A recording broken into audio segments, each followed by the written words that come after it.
அஸ்ஸலாமு அலைக்கும் வரஹ்மத்துல்லாஹி வபரகாத்துஹு. இன்று முகமது நபி ஸல்லல்லாஹு அலைஹி வஸல்லம் அவர்களின் வாழ்க்கையில நடந்த ஒரு அற்புதமான நிகழ்வு, ஹிஜ்ரா பயணத்தின் போது உள்ள ஒரு நிகழ்வு தான் உங்களுக்கு நான் பகிரப் போகிறேன். முகமது நபி ஸல்லல்லாஹு அலைஹி வஸல்லம் அவர்கள் அல்லாஹ் ஒருவனே என்று மக்களுக்கு சொல்ல ஆரம்பித்தபோது, சில குறைஷ் மக்கள் அதை ஏற்கவில்லை. நாளுக்கு நாள் அவர்களுக்கு கோபம் வந்து அதிகமாயிட்டது. ஒரு நாள் இறுதியில முகமது நபி ஸல்லல்லாஹு அலைஹி வஸல்லம் அவங்கள வந்து கொல்ல வேண்டும் என்று ஒரு திட்டத்த தீட்டுனாங்க. நபி ஸல்லல்லாஹு அலைஹி வஸல்லம் அவர்களின் வீட்டை சுற்றி ஆயுதங்களுடன் நின்றார்கள். இந்த ஆபத்தான சூழலில் இருந்து அல்லாஹ் கட்டளையால் நபி ஸல்லல்லாஹு அலைஹி வஸல்லம் அவர்களும் தனது நெருங்கிய நண்பருமான அபூபக்கர் அலி அவர்களுடன் இரவில் அமைதியாக மக்காவை விட்டு மதீனாவுக்கா ஹிஜ்ரா பயணத்த தொடங்குனாங்க. வீட்டை சுற்றி குறைஷியர்களின் கூட்டம் இருக்கும்போது எப்படி வெளியேற முடியும்? ஆனால் அவர்களால் அல்லாஹுவின் உதவியால் முடிந்தது. குறைஷியரின் கண்களை அல்லாஹ் மறைத்து, முகமது நபி ஸல்லல்லாஹு அலைஹி வஸல்லம் அவர்களையும், அவர்களின் நெருங்கிய தோழரான அபூபக்கர் அலி அன்ஹு அவர்களையும் அல்லாஹ் பாதுகாப்பாக வெளியேற்றினான். பாதுகாப்புடன் வெளியேறிய பிறகு அவர்கள் தவுர் மலைக்கு சென்றனர். குறைஷ் மக்கள் தடயங்களை பின்தொடர்ந்து அவங்கள தேடி வந்துருவாங்கன்னு சில நாட்கள் அந்த குகையிலே மறைந்து தங்க ஆரம்பித்தார்கள். இந்த நேரத்தில் அபூபக்கர் அலி அவர்களின் உறவினர்களால் உணவும் வழங்கப்பட்டது.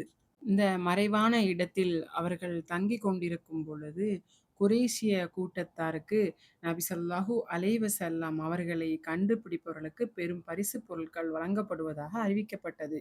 இதனால் அவர்கள் கடுமையாக நபி ஸல்லல்லாஹு அலைஹி வஸல்லம் அவர்களை தேட ஆரம்பித்தார்கள். மறைந்திருக்கும் நேரத்தில் முகமது நபி ஸல்லல்லாஹு அலைஹி வஸல்லம் அவர்களின் தோழர் அபூபக்கர் அலி அவர்கள் மிகுந்த கவலையடைந்தார்கள். யா ரசூலல்லாஹ், அவர்கள் நம்மை கண்டுபிடித்தால் என்ன செய்யப் போகிறார்கள்? நம்மோடு யாரும் இல்லையே என்று கவலையடைந்தார்கள். இதற்கு நபி ஸல்லல்லாஹு அலைஹி வஸல்லம் அவர்கள் பொறுமையுடன் அமைதியாகவும் தெளிவாகவும் பதில் கூறினார்கள். அபூபக்கரே, கவலைப்படாதீர்கள், நம்முடன் அல்லாஹ் இருக்கிறான். இது அவர்களுக்கு மிகுந்த ஆறுதலாக இருந்தது. இந்த நேரத்தில் குகையின் வாயிலில் ஒரு சிலந்தி ஒன்று வலை பின்னியது. ஒரு புறா முட்டையிட்டு அடையும் காத்தது.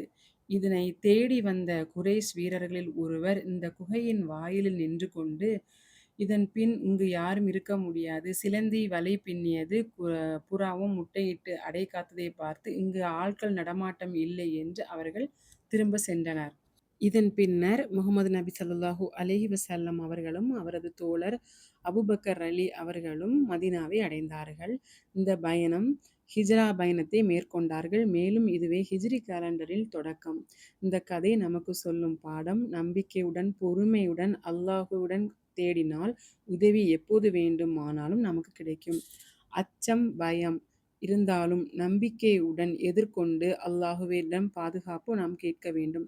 சிலந்தி வலை, புறா மற்றும் சிறிய சிறிய விஷயங்கள், ஆனால் அல்லாஹ் அதை வைத்து கூட பெரிய உதவியை நமக்கு பாதுகாப்பாக ஏற்படுத்தி கொடுத்திருக்கிறான். இந்த கதையின் மூலம் நீங்கள் தெரிந்து கொண்டது பயனுள்ளதாக இருந்தால் குர்ஆனின் பாதையில் சேனலை சப்ஸ்கிரைப் செய்து கொள்ளுங்கள். அஸ்ஸலாமு அலைக்கும் வரஹ்மத்துல்லாஹி வபரகாத்துஹு.